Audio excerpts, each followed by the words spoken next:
Hey guys, welcome back to a new dragontamer video, and today we will look at the fire legendary dragons. Yes, so who you should invest into, and yes, let's get into it. But first of all, I will say this is my opinion. Some of you will disagree, some of you will agree. It's okay. Everyone has a different opinion in my. That's fine. So let's get into it. So first off, we have Pyrolus, and in my opinion, we will skip Pyrolus because we have a better AoE fire damage dealer that's almost the same as Pyrolus, just better. And yes, now we have Hades. We will skip Hades as well because he is bad. And I think almost all single target fire legendary dragons are just bad. You need a really good single target fire dragon. Yes, we really need. Now we come to Salamander. In my opinion, he is okay. He isn't the best, he isn't the worst. And that's mostly because his second skill and his third skill is a heal, which restore 32% of the caster's max HP. That's really good.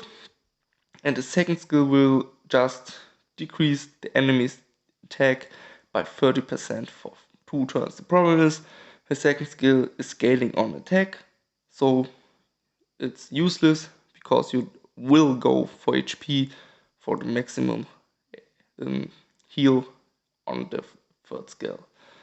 So he's a little bit confusing for some people how to use, and yes, still good in my opinion, good healer, but not the best. So let's go.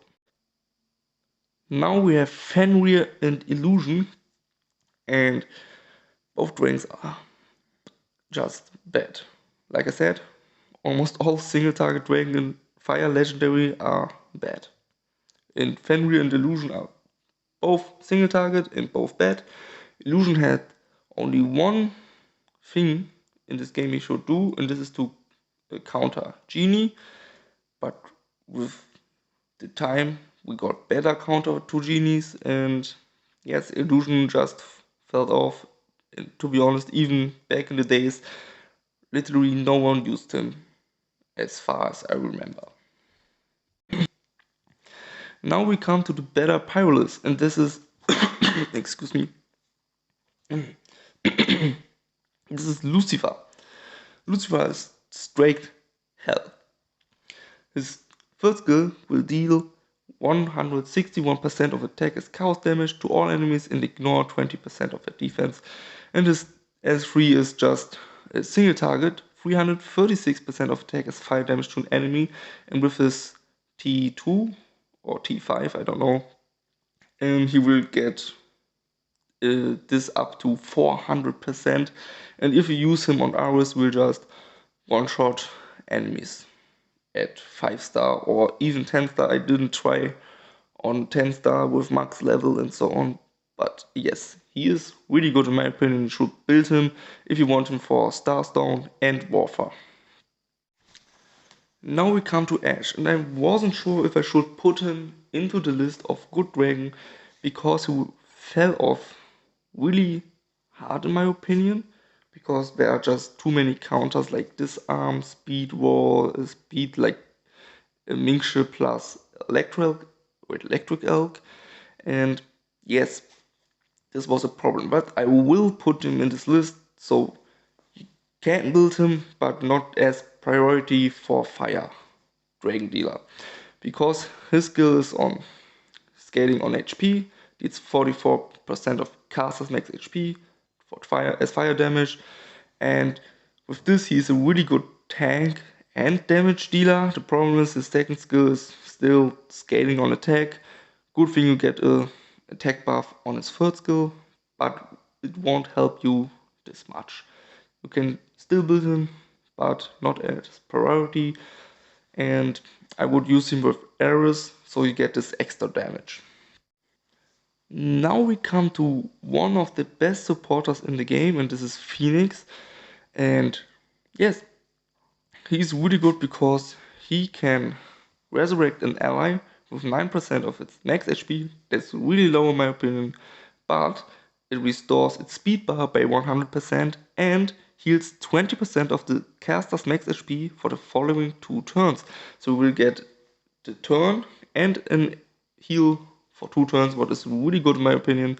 So you can get the heal back, and with this low HP at the beginning, you can revive Ares Dragon like Ash. That's why I'm only put him on the list. And with his second skill, you will increase the crit damage of your allied dragon by 50%, and this is just amazing. And with his bloodline, I think it will get even higher. I think it's at 60% or even more. I don't remember, but he's a really good support. You should really build him. He is number 1 at the fire tier list that you should build because you can use him almost everywhere. Now we've got another tank damage dealer named Ignis with HP at SS tier. What makes him a better Ash? The thing is, he will self-destruct. So you deal damage and then just die. The good thing is, his third skill has only 1 turn cooldown. So you use your third skill, revive with Phoenix, so you get the extra turn, use your second skill, hope you survive next turn. If not, you should probably try to survive with your Phoenix, revive him, and do S3 again. It's just like that. And he will do really good damage because he's at low HP at the second time, and maybe a little bit low HP at the first time. And that's what makes him amazing. His second skill is it's bad because it's the same as Salamander and I think even Skyfire that we will go next to.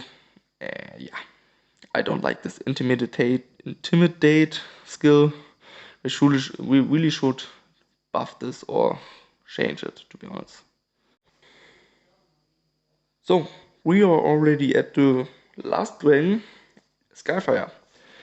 The thing with Skyfire is he's really underrated, and I think he's not the greatest in my opinion because he has again the intimidate skill. I don't know why they use it on every fire dragon. I don't know. Change it. But the thing is, it can deal damage, he's an attacker, and reduce the enemy's max HP by 15% for 3 turns, and can reduce the attack by 30%. So it's good against tank and damage dealer. The problem is he's easy to counter and should maybe not build him as the first fire dragon, maybe mid or even as last, because they're just better fire dragons. That's all for the video, and I hope you enjoyed it. I hope it could help you a little bit, and we'll see us next time.